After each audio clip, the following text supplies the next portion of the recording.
হিন্দুদের সবচেয়ে বড় ধর্মীয় উৎসব শারদীয় দুর্গাপূজা।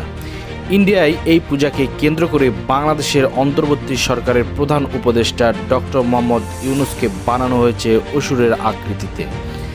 তালিকায় আরও যুক্ত হয়েছে মার্কিন প্রেসিডেন্ট ডোনাল্ড ট্রাম্প ও পাকিস্তানের প্রধানমন্ত্রী শাহবাজ শরীফ।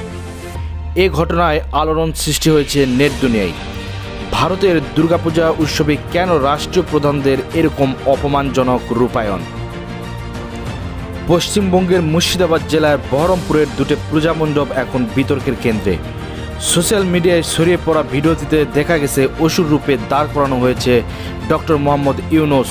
তার পাশে রাখা হয়েছে পাকিস্তানের প্রধানমন্ত্রী শাহবাজ শরীফের বিচ্ছিন্ন মাথা। দেবদেবীর পদতলে অসুর রূপে ডক্টর মোহাম্মদ ইউনূস ও ডোনাল্ড ট্রাম্প এবং শাহবাজ শরীফের প্রতিমূর্তি দেখে বিস্মিত নেটিজনরা। কেন ডোনাল্ড ট্রাম্প ও শাহবাজ শরীফের পাশে বাংলাদেশের প্রধান উপদেষ্টা ডক্টর মোহাম্মদ ইউনূসকে অসুর বানানো হলো?